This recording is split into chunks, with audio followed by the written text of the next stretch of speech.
우리 은혜 받으실 하나님의 말씀은 베드로전서 5장 7절의 말씀입니다. 너희 염려를 다 주께 맡기라. 이는 그가 너희를 돌보심이라. 아멘. 우리 주먹 불끈 쥐고 제가 10가지 질문 드리면 아멘으로 화답해 주시기를 바랍니다. 성경은 하나님의 말씀입니다.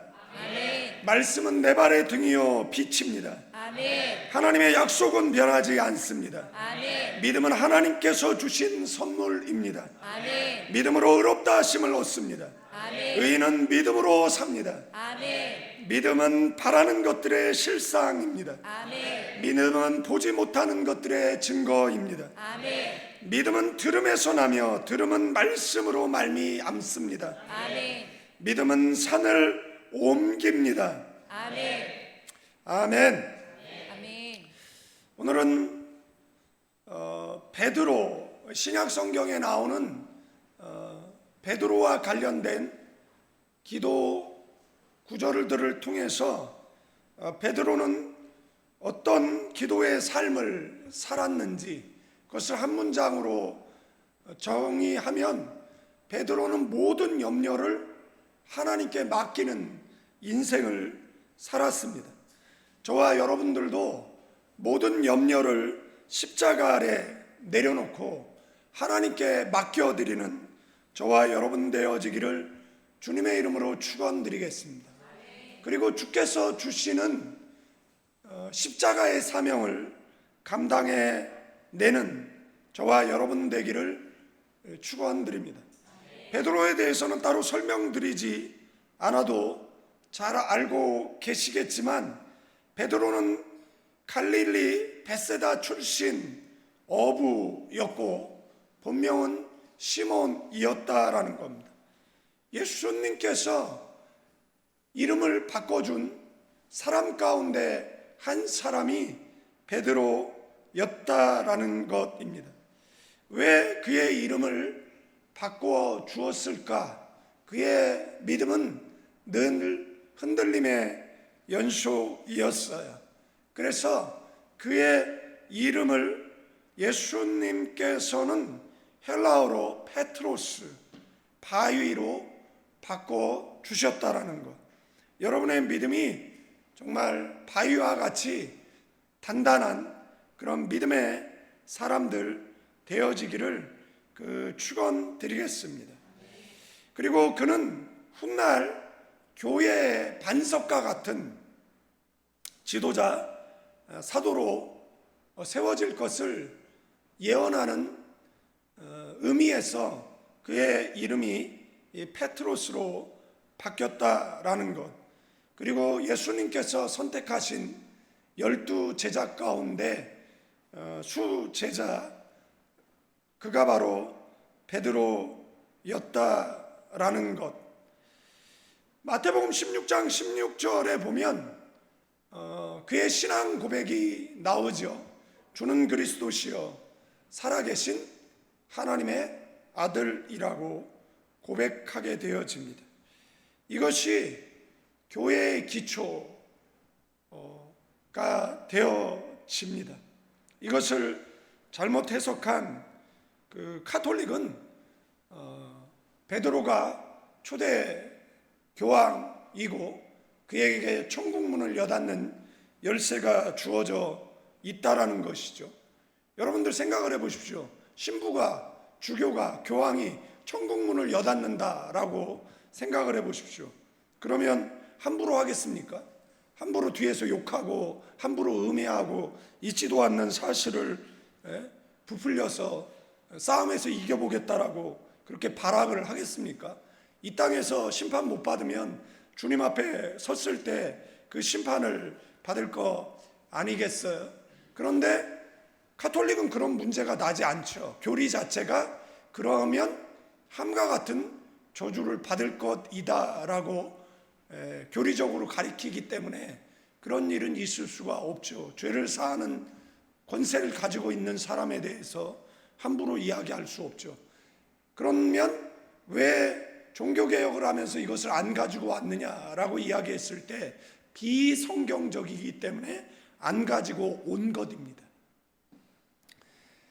땅에서 매이면 하늘에서 매이죠. 그것은 각 사람에게 말씀하신 것이지 어떤 신부가 그리고 어떤 주교가 교황이 마치 천국 열쇠를 들고선 너는 열어주고 너는 안 열어주고 그럴 수 있는 것이 아니다라는 것을 기억하셔야 됩니다.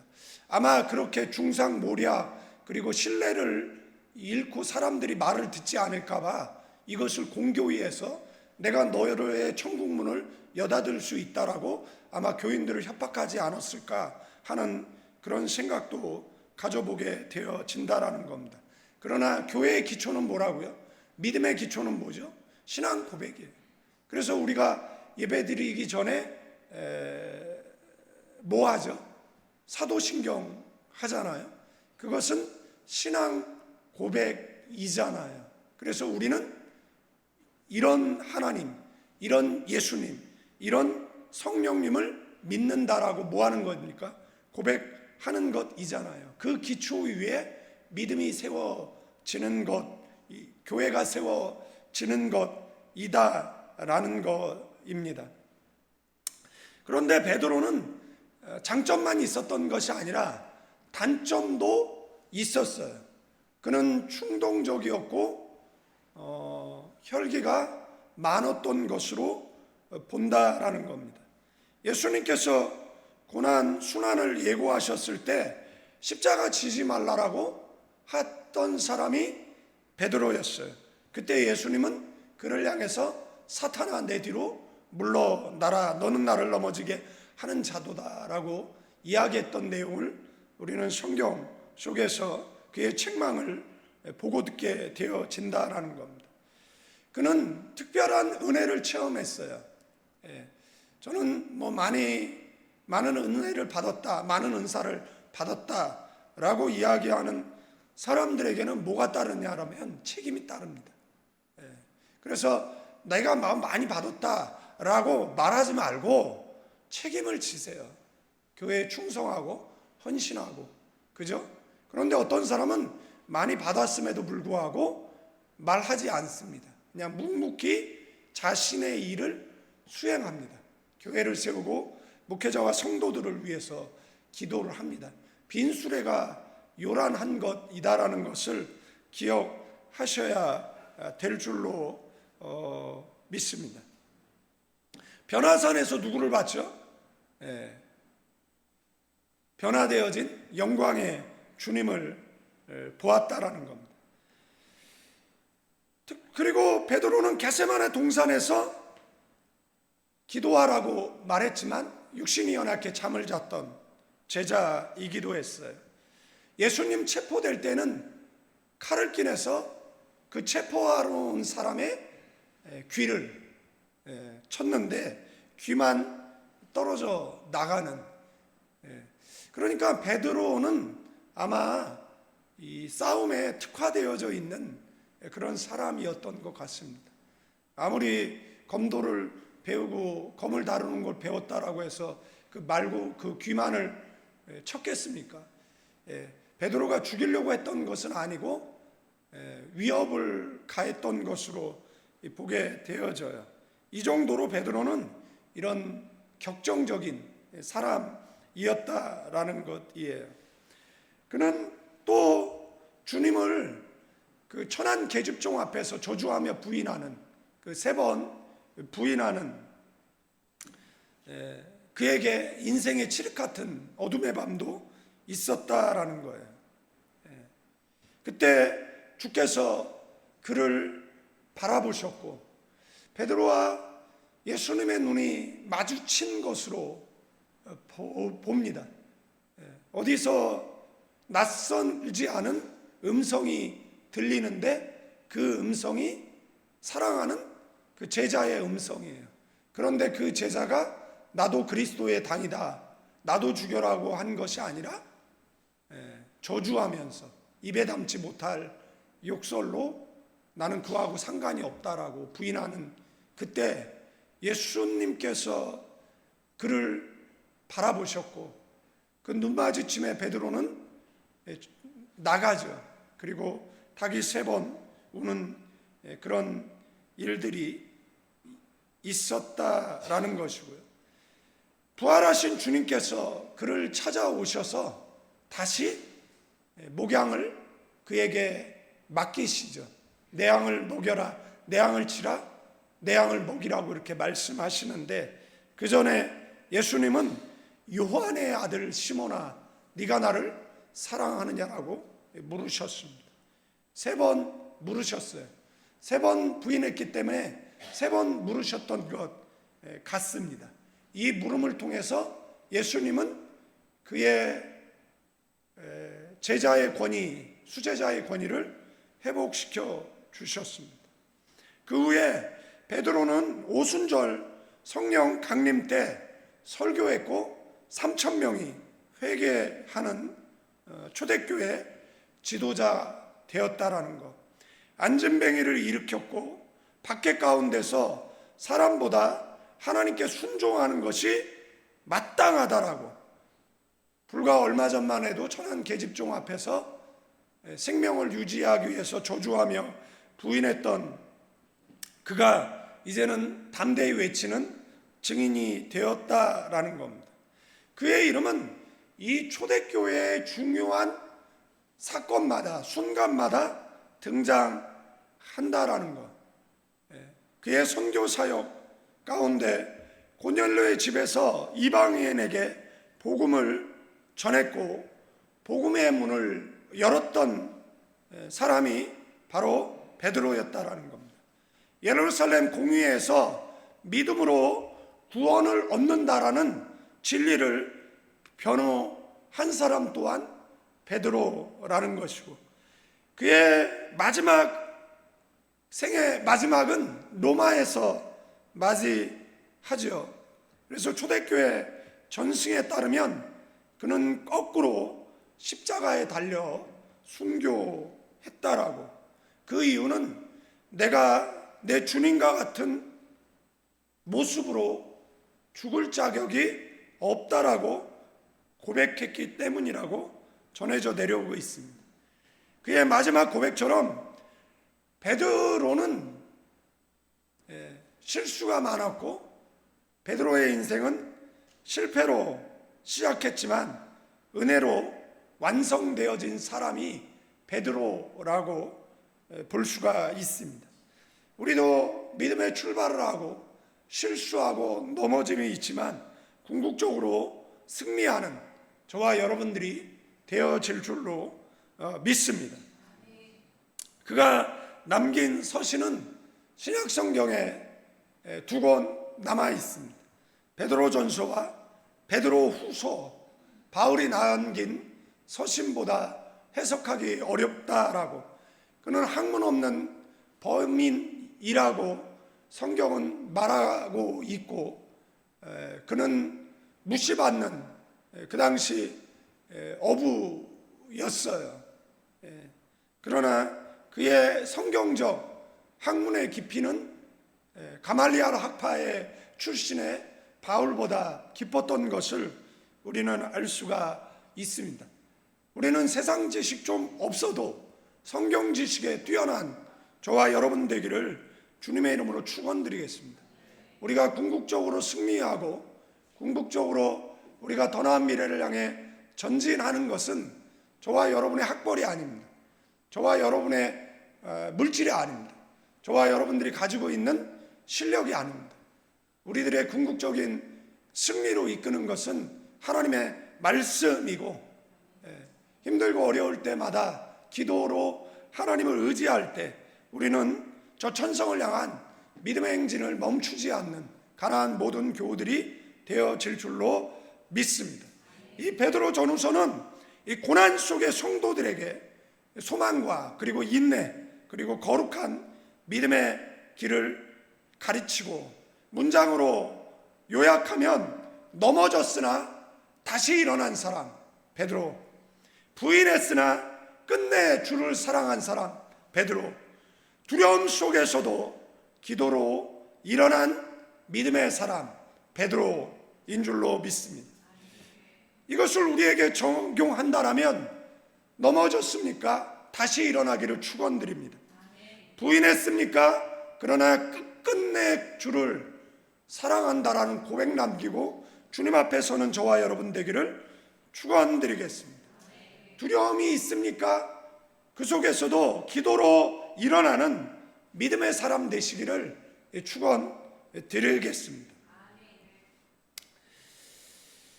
마태복음 26장 41절에 보면 제자들에게 오사 그 자는 것을 보시고 베드로에게 말씀하시되 너희가 나와 함께 한 시간도 이렇게 깨어 있을 수 없더냐. 시험에 들지 않게 깨어 기도하라.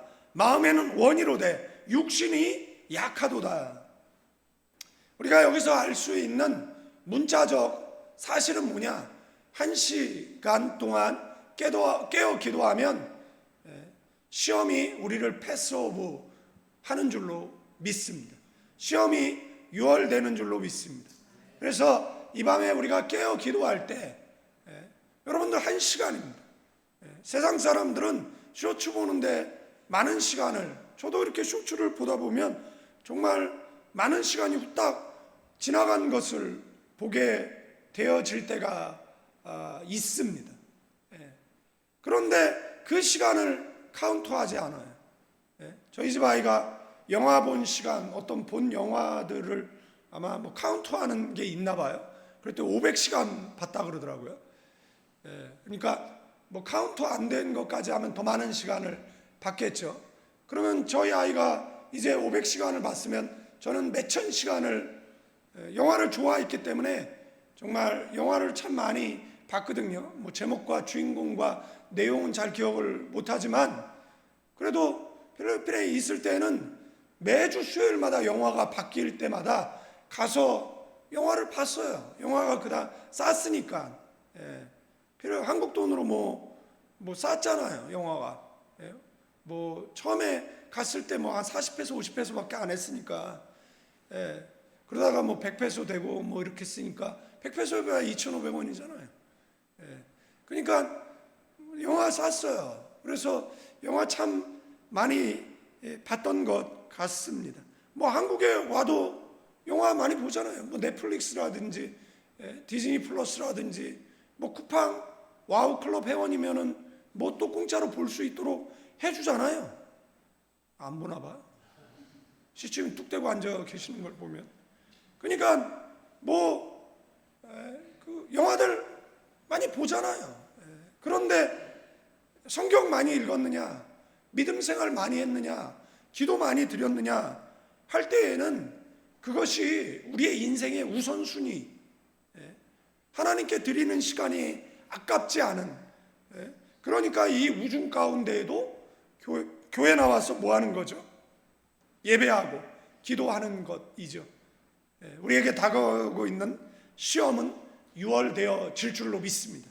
우리 앞을 가로막는 문제는 우리의 기도에 무너져 내릴 줄로 믿습니다.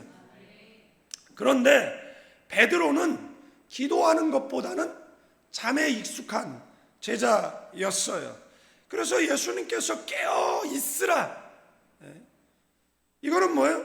눈을 뜨고 현실을 보라는 거예요.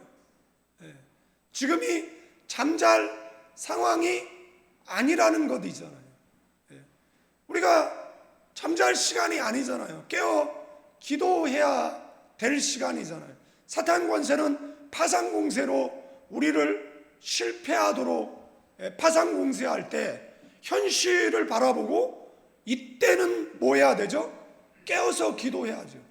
암담한 현실 앞에 좌절, 낭망, 포기하는 것이 아니라 뭐 해야 됩니까? 깨어서 기도해야 되는 줄로 믿습니다. 그런데 그 말씀 앞에 베드로는 뭐 했어요? 졸았어요.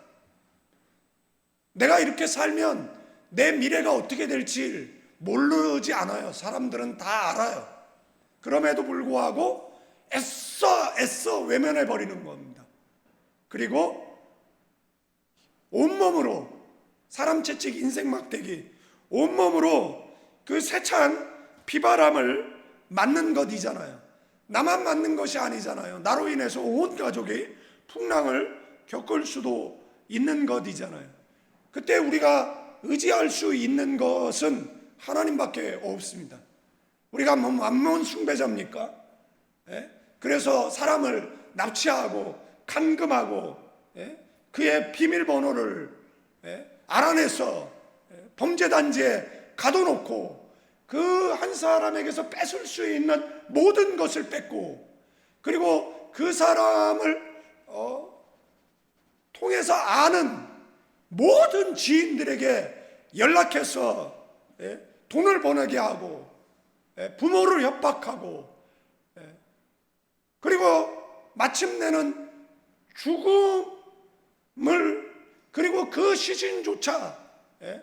그 캄보디아에서 죽은 청년 하나 데리고 오지 못하는 이 한심한 이 대한민국, 예? 군대라도 동원해서 대한민국의 청년을 지키고 있다라는 것을 보여줘야 되는 것이잖아요.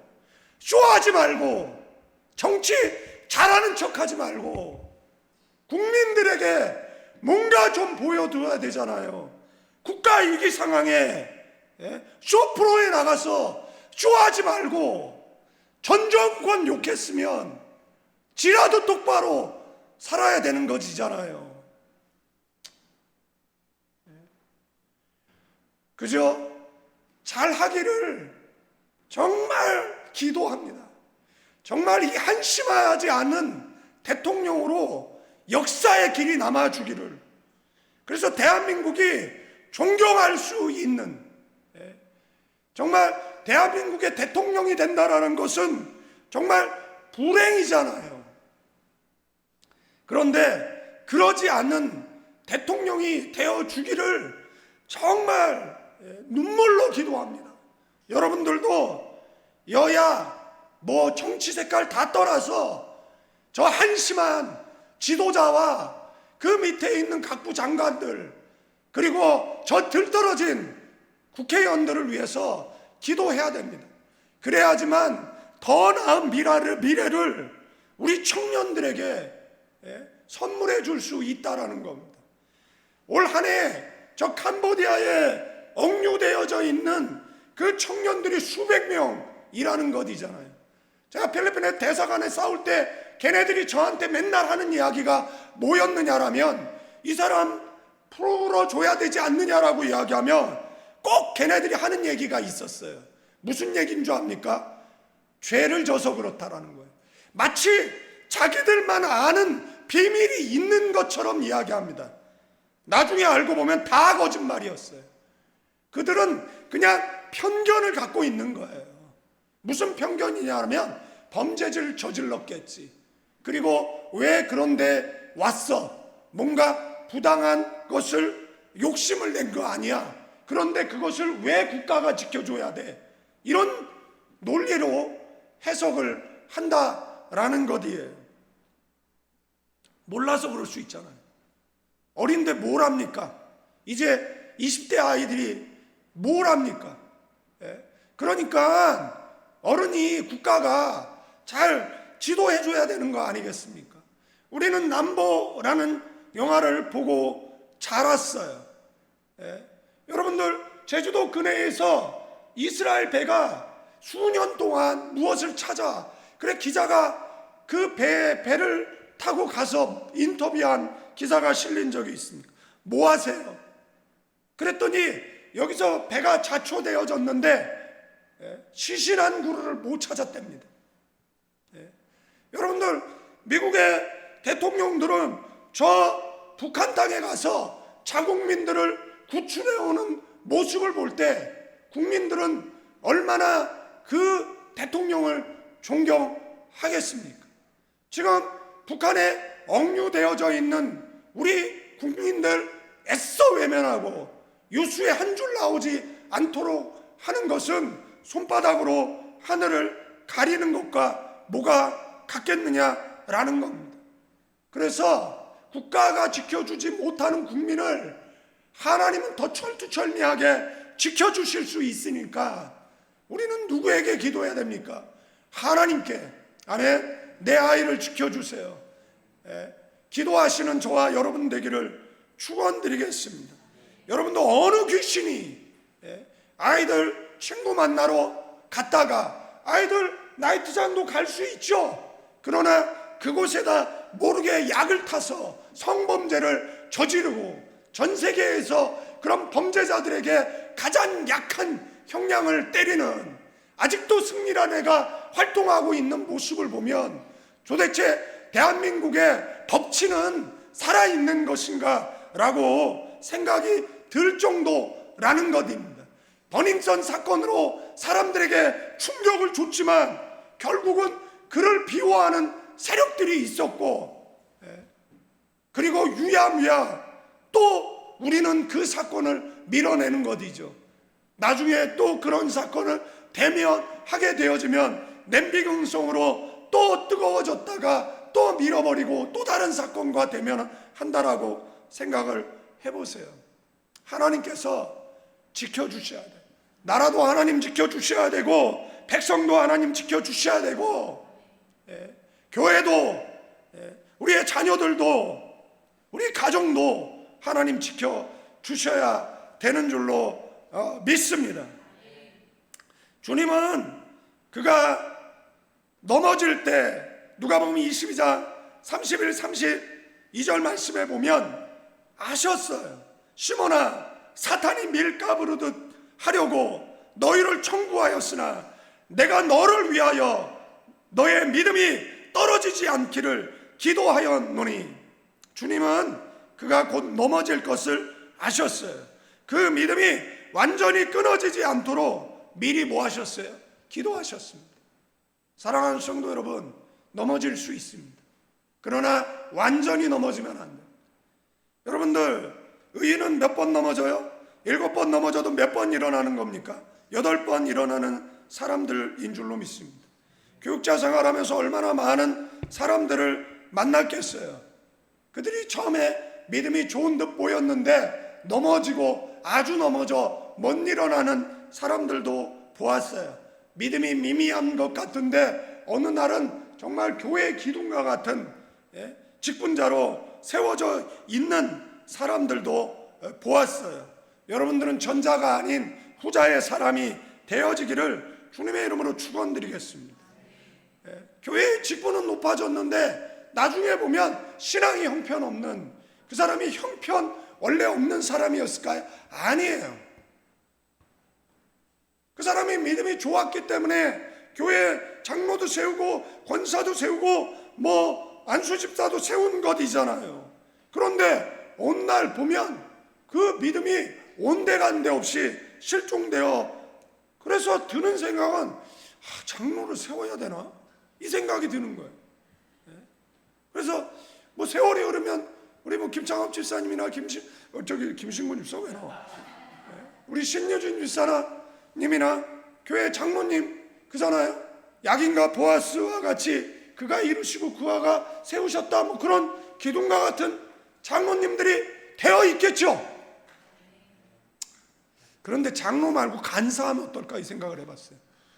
저 없을 때 새벽기도 인도하시고, 그래서 우간사, 자간사 이러면은, 그 다음에 우리 소동진 집사님은 중간사 하면 어떨까 하는 생각을 해봤어요. 새벽 예배 좀 인도하시라고 했더니 또 잘 인도하시더라고요. 얼굴 표정이 뭐 표정하면 이거 장로 하려고 그러는데 또 저게 왜 갑자기 간사야?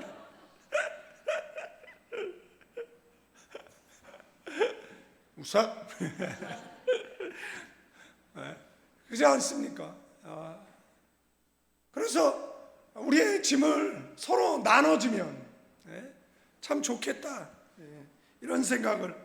12월 달에 필리핀을 안 가려고 그랬는데 뭐 가면은 또 자리를 비워야 돼요. 그러니까 12월 기도하면서 새벽 예배 잘 지키고 계시고 계시기를 뭐 하여간 바라겠습니다. 옆 사람에게 인사합니다. 삼가 위로를 드립니다.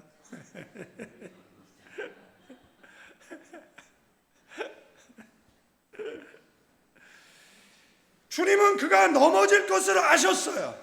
그러나 그 믿음이 완전히 끊어지지 않도록 뭐 했어요? 기도하셨습니다. 그 기도 덕분에 베드로는 3번 부인 외에도 완전히 무너지지 않았습니다. 부활 후 주님은 그를 다시 찾아와 서두에 말씀드렸던 것처럼 3번 물으셨습니다. 그의 눈물은 단순한 후회가 아니라 회복의 기도였을 것입니다. 그의 인생이 바뀐 것은 주님이 자신을 위해 기도하셨다라는 사실을 깨달았기 때문이다라는 것. 그래서 그는 훗날 외치기를 너의 염려를 맡기라, 주님이 너희를 돌보신다라고. 이것은 자신의 삶 속에서 경험한 경험자로서의 증인의 태도라고 볼 수가 있습니다. 기도는 실패의 끝에서 다시 시작되는 회복의 자리인 줄로 믿습니다. 염려를 맡긴다라는 것은 스스로를 용서하지 못한 마음을 하나님께 맡기는 일이라고도 볼 수 있다라는 겁니다. 여러분들, 내가 실패했어요. 내가 천한 계집종 앞에서 주님을 저주하며 부인했어요. 여러분들, 인생 살아가면서 별거 아닌데 내가 왜 그런 말을 했지? 내가 왜 그런 실수를 했지? 그러면 그런 기억의 파편들이 계속해서 괴롭힐 때가 있어요. 그러니까 베드로는 뭐예요? 내가 왜 그때 천한 계집종 앞에서 주님을 부인했지? 왜 내가 그때 주님을 믿는다라고 왜 내가 말을 못했지? 내가 왜 그때 장렬하게 순교하지 못했지? 그랬다라면 그 모습을 보고 수많은 믿음의 후배들이 나를 따랐을 텐데 라는 그 후회조차도 뭐 하는 거예요?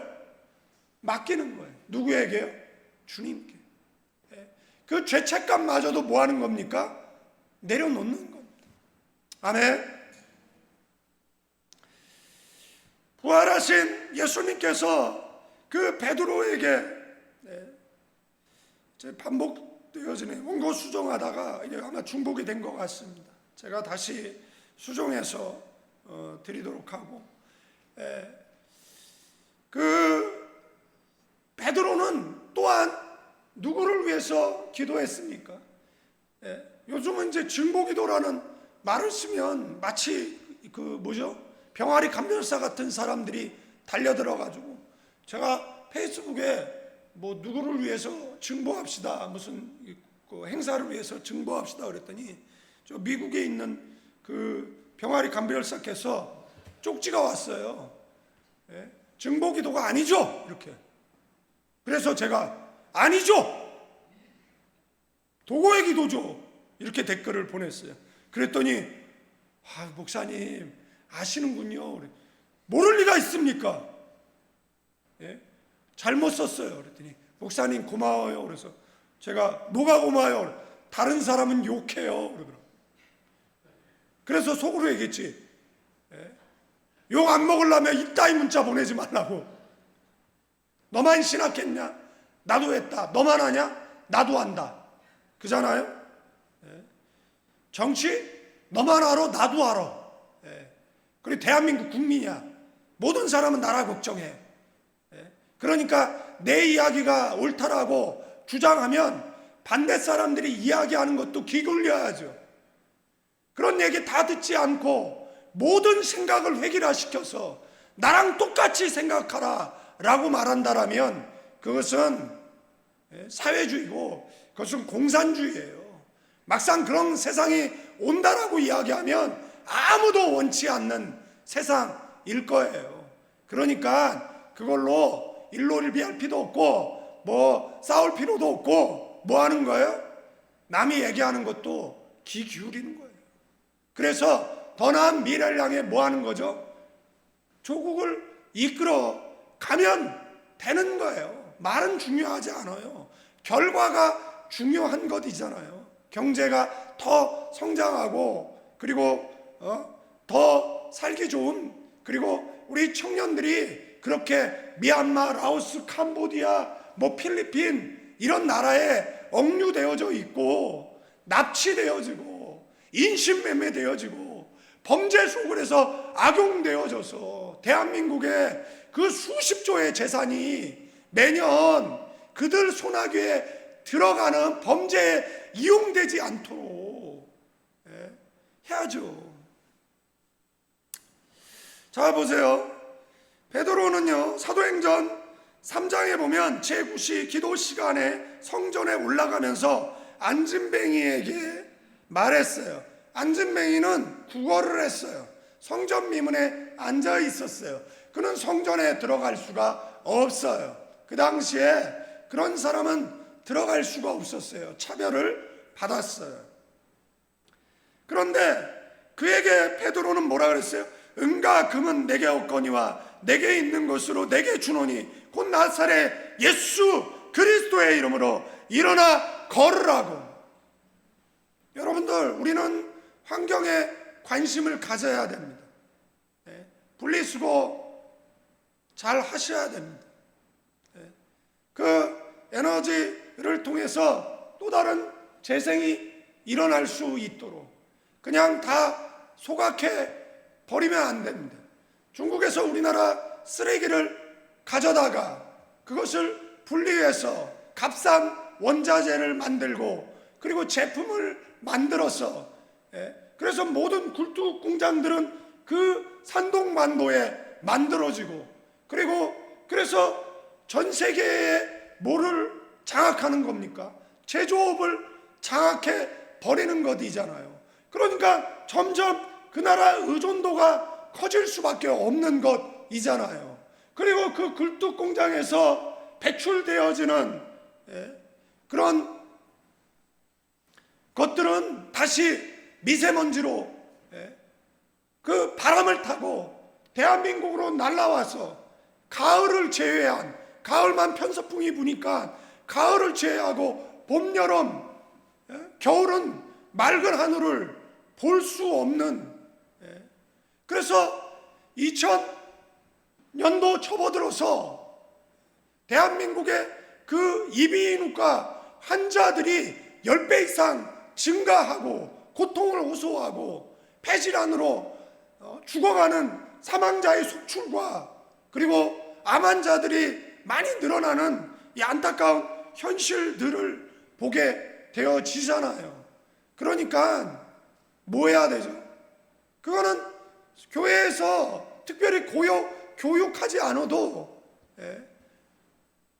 자연을 보호하고 환경을 생각하고 그렇게 해야 되는 것이잖아요. 이것을 정치적으로 이용하지 말고 빨간 애들이 환경이라는 녹색 옷 입지 말고 정말 환경을 생각하는 그런 환경 운동가들이 있어야 되는 것이잖아요. 베드로는 제9시 기도 시간에 성전에 올라갔다라는 것은 뒤에 말씀드리지만 그는 기도하는 시간을 정해놓고 뭐 했습니까? 기도했어요. 그리고 절망의 자리에 있는 사람에게 베드로는 소망의 예수 그리스도를 전달해 주었습니다. 우리 민족의 소망은 예수입니다. 가정의 소망은 예수입니다. 청년들의 소망은 예수입니다. 예수님이 우리 속에 들어오면 어느 누구도 절망하지 않습니다. 청년들은 소망을 품습니다. 떠난 미래를 향해 기도하게 되어져 있는 줄로 믿습니다. 사도행전 4장에 보면 박해와 위협이 닥쳤을 때 교회는 이렇게 기도했어요. 주여, 이제도 그들의 위협함을 굽어보시옵고 종들로 하여금 담대히 말씀을 전하게 해달라라고. 성령 충만이 임하고 모든 성도가 담대히 복음에 전하게 되었어요. 그들은 두려움 속에서 도피하지 않았어요. 기도로 염려를 담대함으로 바꾸는 능력을 경험했어요. 여러분들을 두려워하는 것이 뭡니까? 여러분들 기도로 담대해지시기를 주님의 이름으로 축원드리겠습니다. 여러분들 어깨를 펴시고 기도하면 우리는 담대해질 수밖에 없습니다. 두려워하지 않고 떠난 미래를 향해 전진하는 가나안 교회 되어질 줄로 믿습니다. 우리는 가나안 농구 학교 교장 선생님이 외쳤던 말씀처럼 조국이여 안심하라. 내가 있다. 라는, 그래서 기도하면 역사의 주관자 되시는 하나님께서 우리 민족을 세계 선교의 주체 국가로 사용하고서 주실 줄로 믿습니다. 그래서 뭐 해야 된다고요? 기도하면 됩니다. 아멘. 사도행전 9장에 보니까 이 다비다를 위해서 기도하는, 베드로가 사람을 다 내어보내고 무릎 꿇고 기도하고 돌이켜 시체를 향하여 가로되 다비다야 일어나라 하니 그의 눈을 떠 베드로를 보고 일어나 앉았다라는 겁니다. 기도는요, 절망과 죽음의 한계를 넘어서는 부활의 기도인 줄로 믿습니다. 여러분들 어떤 절망적인 상황 가운데 놓이게 되어질, 우리나라 일제치하 35년 가운데 우리의 부모의 세대들은 바닷가에 가서 기도했습니다. 우리의 부모의 세대들은 산에 가서 기도했어요. 그때 서광이 우리 민족 가운데 비춰왔다라는 것, 6.25라는 절망적인 상황 가운데서도 우리의 부모의 세대들은 기도했어요. 그리고 하나님께서는 우리 민족 속에 자유를 허락해 주셨어요. 베드로의 기도는 다비다를 살려주세요 이렇게 기도하지 않았습니다. 하나님의 생명이 이 땅에 임하게 하는 통로로 베드로는 사용되어졌다라는 겁니다. 여러분들, 여기서 이 예들을 통해서 우리가 알 수 있는 것은 베드로는 문제 앞에 절망하지 않았어요. 그 문제를 가지고 하나님 앞에 나아갔어요. 이 문제는 내 문제가 아니었어요. 다른 사람의 문제였습니다. 우리는 이런 기도를 가리켜서 무슨 기도? 증보기도, 도고의 기도라고 이야기를 합니다. 기도가 끊기면 염려가 커지잖아요. 우리는 증보기도합니다. 여러분들은 제게 기도 제목을 줬어요. 그래서 저는 여러분들의 기도를 여기에 이렇게 빼곡하니 써서 기도해요. 그래서 이렇게 응답이 되면 빨간 글씨로 응답이 되었다라고 기도합니다. 기도 카드에 보면 있어요. 여기에 보면 응답된 거, 그리고 이 사람들에게 하나님께서 주시는 그런 메시지 같은 것들도 써놨어요. 공개는 하지 않죠. 몰래 훔쳐보지도 마세요. 그냥 기도해요. 그렇게 기도하다 보면 하나님의 놀라운 은혜의 역사가 그들의 인생 가운데 열매 맺고 꽃피는 은혜가 있을 줄로 믿습니다. 제가 이 나이 먹고 처음 한 게 뭐냐면, 제가 오른쪽 다리가 길더라고요. 그래가지고 이렇게 서 있는 게 편한 거예요, 저는. 그래서 이쪽 무릎이 되게 아프거든요. 그런데 제가 이쪽을 살짝 들면 이 자세가 바로 되는 거예요. 이제 알았어. 고쳐야지. 그래서 제가 설교할 때 이렇게 갸우뚱 하는 게 뭐냐면, 이렇게 서 있는 게 편한데 저 화면을 보면 삐딱하니까 이쪽을 약간 까치발하는 게 편한 거예요. 베드로는 사도행전 10장 9절 20절에 보면 베드로는 순종의 기도를 한 사람이에요. 여러분들, 하나님의 뜻과 여러분들의 생각이 충돌하면 여러분들은 누구의 생각에 내 생각을 맞춰야 되는 것이죠? 하나님의 생각에 맞춰야 되는 겁니다. 욥바 옥상에서 베드로는 제6시 기도 시간에 하나님께 기도하는 가운데 환상을 봐요.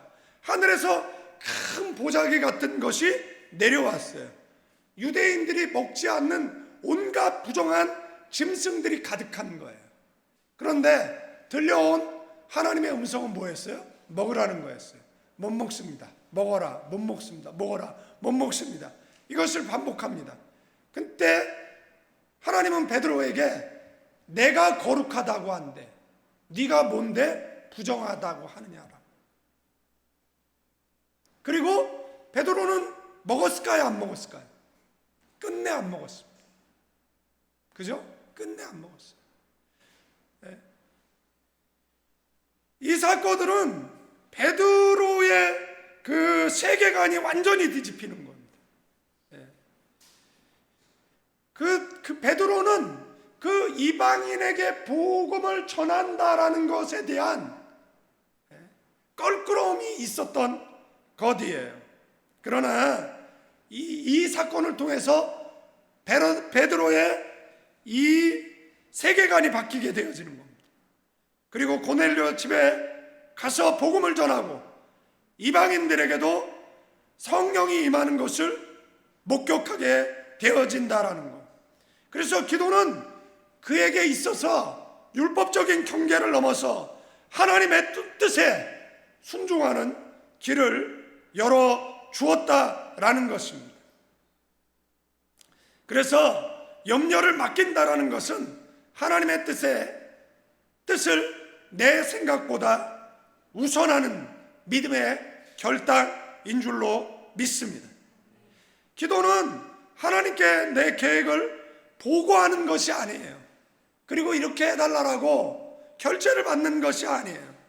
기도는 그분의 계획에 내 마음을 순종시키는 시간이고 베드로는 그렇게 살았다라는 겁니다. 정리하면 사도행전 속에 나오는 베드로는 오로지 기도로 사는 사도였다라는 것. 주님 승천 후 베드로는 120 문도와 함께 마가라의 다락방에서 뭐 했어요? 기도했어요. 성경이 뭐라고요? 빌기를 다했다. 이 말은 뭐죠? 더 이상 기도할 게 없다라는 것. 옛날에 우리 부모의 세대들은 더 이상 기도할 것이 없을 때까지 기도했습니다. 나라요? 나라를 위해서 마치 자신들이 뭐 정치 전문가, 외교 전문가, 저 들떨어지는 정치하는데 변호하고 그런 짓 하지 않았어요. 우리의 부모의 세대들은. 부모의 세대들은 배우지 못했고 무식했지만 그냥 나라를 위해서 빌기를 다 했어요. 그럴 때 정치는 바로 되는 줄로 믿습니다. 우리가 해야 될 건 뭐죠? 나라를 위해서 빌기를 다 하는 거예요. 저도 대통령 욕 안 해요. 다만 위해서 기도합니다. 잘 했으면 좋겠습니다. 좋은 나라 만들었으면 좋겠습니다. 그 기대에 많은 사람들이 기대하잖아요. 그 부흥에 기대에 부응하는 그런 지도자가 됐으면 뭐 좋겠다. 뭐 대선할 때 보니까 교회에서 시작해서 교회에서 선교 운동을 마치던데, 그렇다면 그에게도 예수 생명이 있는 것이잖아요. 그러면 하나님의 음성에 귀 기울이고 나라를 좀 더 아름다운 나라로 이끌었으면 좋겠다. 저는 잘 모르지만 그죠? 그런 나라 건설되었으면 참 좋겠다. 그런데 많은 사람들이 우리 세대가 가장 잘 살았던 세대, 그 다음 세대부터는 그보다 못한 세대라는 겁니다. 그래서 청년들에게 솔직히 미안해요. 우리 부모의 세대들은 우리에게 윤택한 나라를 물려줬는데 우리들은 우리가 살아온 세대보다 가난한 나라를 물려줄 것 같은 그런 두려움이 있다라는 겁니다. 베드로는 뭐 했어요? 빌기를 다 했어요. 그랬더니 성령께서 임하셨습니다. 그들은 말씀을 붙잡고 간절히 기도할 때 하늘로부터 강한 바람과 불의 여가 임하고 초대교회가 탄생했습니다. 그 이후에 베드로의 인생은 기도의 연소이었다라는 것. 그래서 오늘 우리는 1시간 기도하는데 여러분들 내 인생이잖아요. 내 나라잖아요. 내 교회잖아요. 이 정도의 집단 지성이 모이고 이 정도의 집단 IQ가 모여가지고 교회 하나 부흥시키고 발전시키지 못한다라면 어떻게 보면 우리는 무능한 사람일 수도 있다라는 겁니다. 그런데 제가 말하는 것은 숫자만을 이야기하는 것이 아니라 여러분들 영적으로 부흥했으면 좋겠습니다. 뭔 얘기만 하면 삐지고 뭔 얘기만 하면 시험 들고 이런 그 단단한 것을 소화 못하는 영적 미숙아가 아니라 정말 당장이라도 선교지에 파송하면 나가서 선교사로 살아갈 수 있을 정도의 성숙한 그런 그리스도의 장성한 분량에 이루어 있는 그런 영적 부흥이 일어나면 참 좋겠다. 그 가운데 베드로 같은 사람이 하나 있으면 3천을 회개시켜서 데리고 올 거잖아요. 그러니까 교회는 뭐 자연스럽게 부흥할 거니까 옆 사람에게 너만 부흥하면 된다 인사하시면 되겠습니다. 너만 부흥하면 된다. 인사하세요. 인사하세요. 그죠? 남 탓할 거 없어. 나만 부흥하면 돼. 그러면 다 부흥의 역사가 이루어지는 줄로 믿습니다. 베드로는 시간이 나오잖아요. 9시에 6시에 그죠? 그러니까 베드로는 뭐 했습니까? 규칙적으로 기도했어요. 여러분들도 규칙적으로 기도하세요. 자, 새벽에 나와 새벽 기도할 수 있는 사람은 나와 기도하는 거예요. 지금 새벽 기도가 지금 배가 부흥했잖아요. 우리 신유진 집사님 한 명이었는데 이제 우리 누구죠?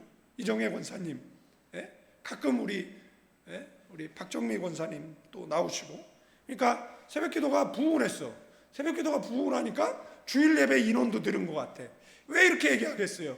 너도 한 주에 한 번은 나와라. 옆 사람에게 인사할까요? 너도 한 주에 한 번은 나와라. 자, 한 주에 한 번 어렵다. 한 달에 한 번 나오라. 그러면 멀어서 못 나온다. 그러면 아침에 일어났을 때 그 자리가 새벽 기도 자리면 안 된다. 나오는 사람은 그냥 계속 나오고, 또 저는 집에서 새벽 기도의 자리를 만들겠어요. 그러면 서로 피곤해. 그죠? 그래서 뭐 하는 겁니까? 교회를 위해서 베드로와 같이 중보하는 거죠. 도고의 기도를 드리는 겁니다. 그런데 시간을 정하세요. 장소를 정하세요. 그리고 뭐 기도하잖아요. 뭐 차 안에 있을 때도 있고 길을 갈 때도 하지만 이왕이면 주님이 이 시간에는 내가 주님 만나러 오겠습니다. 내가 이 장소에서 주님을 만나겠습니다. 그러면은 밤에 시간을 정했다라고 생각해 보십시오. 그럼 밤 문화는 없어지는 겁니다. 아침에 시간을 정했다라고 생각을 해 보십시오. 그러면 출근하기 전에 일찍 일어날 것이잖아요. 그래서 성경에 보면 새벽 시간은 기쁨이 오는 시간, 저녁 시간은 살림의 짐승이 내려오는 시간. 그죠? 그러니까 우리가 저녁 철야하는 것, 어떤 사람은 그래요. 뭐 새벽 기도 힘드니까 밤 기도 하자고. 그래서 밤 기도는요, 밤 기도보다 언제 기도가 가장 많이 응답되냐면 기도로 볼 때는 새벽 기도가 잘 응답됩니다. 밤 기도는 왜 필요하냐라면 영적으로 훈련하기 위해서 필요한 겁니다. 그 밤에는 누가 내려와요? 살림의 짐승이 내려온대잖아요. 그러면 저녁에는 뭐가 기숙해요?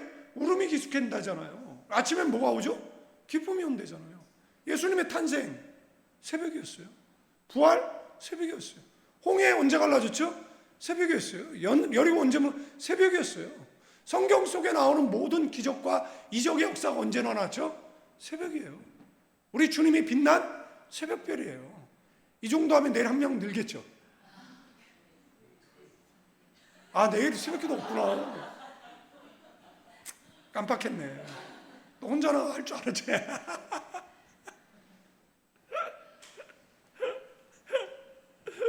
새벽기도가 저기 주일 11조 재단이래요. 그러니까 그 고정 인원이 몇 주 지속되면 교회에 뭐가 일어나는 거예요? 부흥이 일어나겠죠. 아멘? 아멘입니다. 그러니까 멀잖아. 다 멀리 사니까 뭐 한다? 집에서 일어났을 때 기도한다. 뭘 위해서? 교회를 위해서. 그리고 아세요? 새벽에 잠 없는 사람이 있고 새벽에 잠 많은 사람이 있어요. 망우리 공동묘지 가보세요. 왜 못 일어났냐 그러면 다 이유가 있어요. 저는 새벽에 잠이 많은 사람이에요. 저는 체질적으로 아침에 못 일어나는 사람이에요. 일어나 나오잖아요. 어떨 때는 20분 자고 나올 때도 있고 어떨 때는 2시간 자고 나올 때도 있어요. 깨어 있다가 이러다가 새벽기도 못 갈까 봐 밤새고 나올 때도 있어요. 뭐 갔다 와서 뭐 자면 되겠지 하는 그런 마음에, 예? 왜 새벽 기도를 강조하게 되는지는 잘 모르겠어요. 그러나 그죠? 새벽에 나와 기도하는 저와, 그러니까 규칙적으로 기도했어요. 베드로는, 예? 두려움을 이기기 위해서 뭐 했어요? 기도했어요. 예. 베드로는 기도를 통해서 죽은 사람을 살려냈습니다. 예. 여러분은 영적으로 죽은 자녀를 살려내고, 영적으로 죽은, 예? 사업장을 살려내고, 여러분들 기도는, 예? 심폐 그 CPR과 같은 겁니다. 아멘. 예? 기도로 죽어가는 민족을 살려내고, 아멘. 예? 기도는요 바른 분별을 하게 합니다. 예? 우리가 기도를 통해서 뭐예요?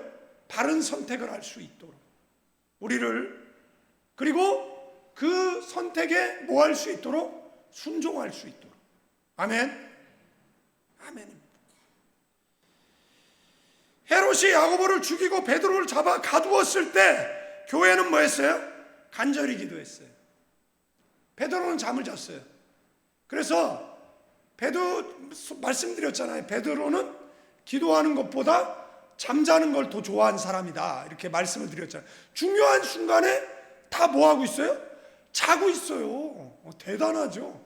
그런데 이것을 꼭 그렇게 부정적으로 해석할 게 아니라, 베드로가 잠을 잘 수 있었다라는 것은 그에게 뭐가 있었다라는 거예요?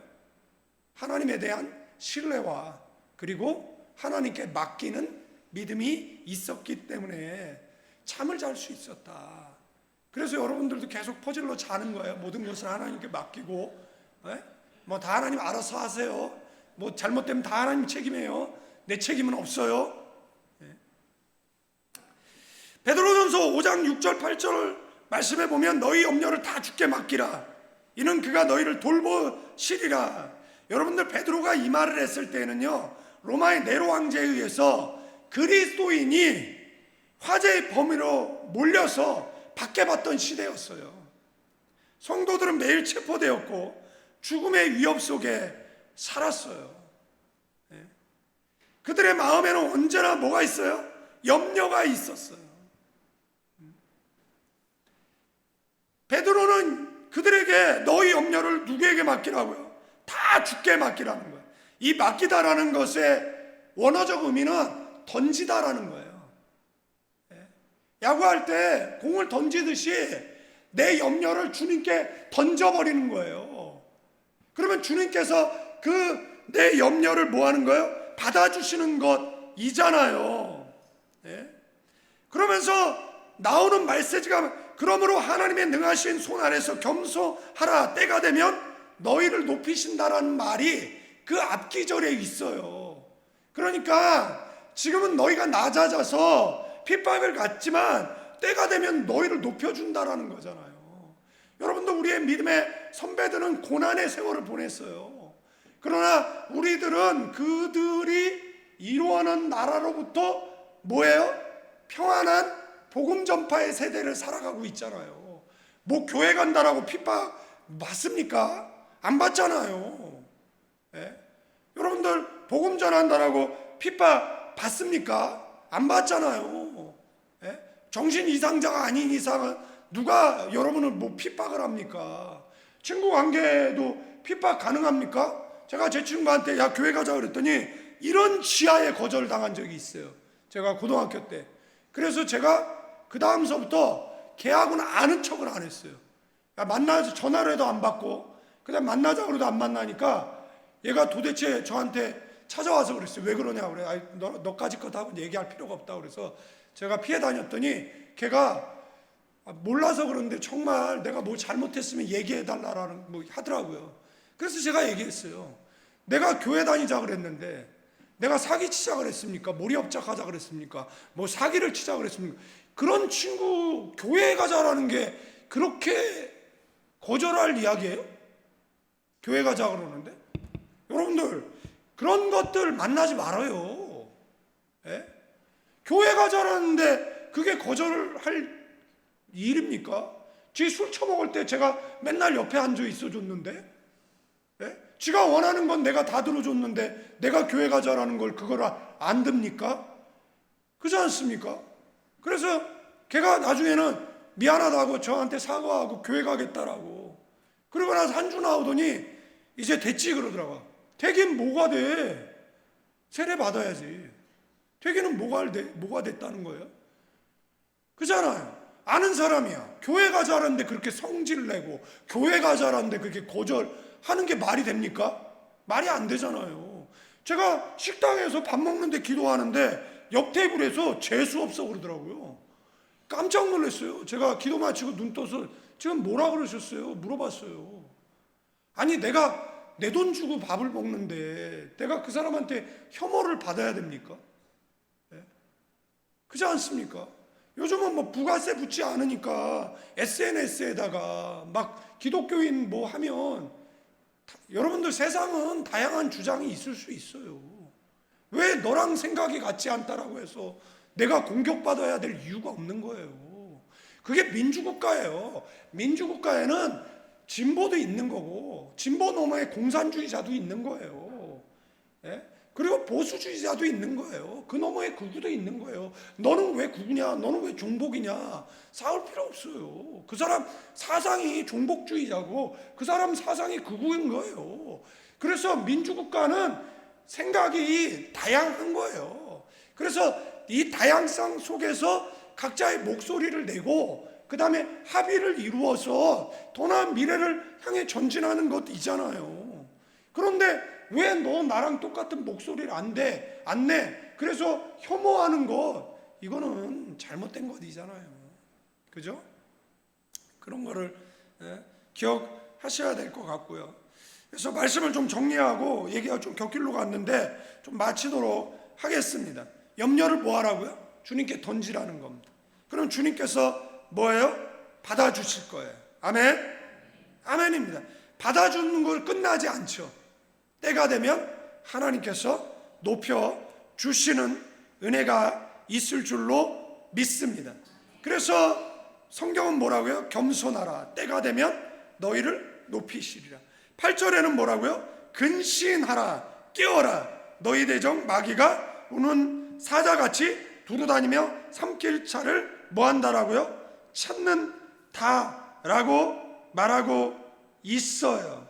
그래서 이 말씀을 세 번역으로 보면 정신 차리고 깨어 있으라라는 겁니다. 이 근신하라는 것은 정신 차리고 깨어 있으라는 겁니다. 어린아이가 무거운 가방을 들고 견디다가 아버지에게 아빠 너무 무거워요 라고 가방을 들어달라고 내밀었어요. 그러면 가방 무게가 달라집니까? 가방 무게는 똑같아요. 그죠? 그러나 그 짐을 누가 대신 들어주는 거죠? 하나님께서 대신 들어주는 겁니다. 무게의 변화는 없습니다. 바로 기도가 그렇다라는 겁니다. 기도는 하나님께 내 짐을 맡기는 겁니다. 여러분들 제가 기도할 때 이렇게 보면 오만상 쓰면서 기도하는 사람들이 있어요.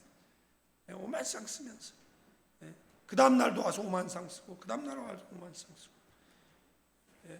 그 사람은 뭐죠? 주님께 염려를 맡기지 않는 사람입니다. 아직까지 그 염려 아래 신음하는 사람이라고 볼 수가 있습니다. 내가 해결할 수 없는 것을 누구에게 맡기는 거예요? 여러분들 염려의 반대말은 평안이 아니에요. 염려의 반대말은 신뢰라는 것입니다. 염려는 하나님께서 나를 돌보지 않는다라는 불신에서 생긴 것이고, 기도는 하나님이 지금도 나를 붙드신다라는 믿음이다라는 것 기억하시길 바랍니다. 말년에 베드로전서 3장 7절에 이렇게 기도했습니다. 이렇게 교훈했습니다. 남편들아 아내를 귀히 여기라. 이는 너희 기도가 막히지 않게 하려 함이다. 그래서 기도는 단지 개인의 영성이 아니라 관계의 문제라는 것이에요. 저도 뭐 아내랑 티격태격 하잖아요. 그리고 나서 설교하려고 그러면 화해해요. 그리고 설교 하죠. 전에 제가 한 달인가 두 달 화해를 안 해가지고 그래도 설교를 했어요. 그리고 나서 교인들한테 자수했어요. 그런 적이 있다. 그죠? 그래서 제가 불편해서 제가 금요일 기도 때 안수를 안 했다.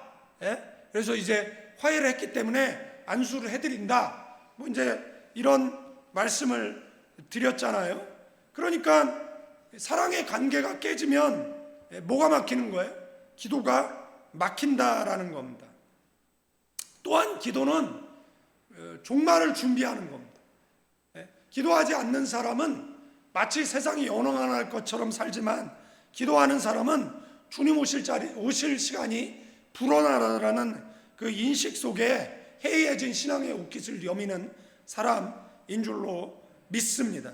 그래서 베드로의 생애를 요약을 하면 잠자는 제자에서 깨어난 기도자로, 두려움 속 어부에서 담대한 사도로, 실패한 인간에서 부흥의 통로로 쓰임받을 수 있었던 것은 그가 기도자였기 때문인 줄로 믿습니다. 이제는 우리 주 예수 그리스도의 은혜와 우리 아버지 하나님의 극진하신 사랑, 성령님의 감화감동 교통 충만 축복하심이 가나안 교회 위에, 필리핀 임마누엘 교회 위에, 조국 대한민국과 선교지 필리핀 위에 이제로부터 영원까지 함께 계실지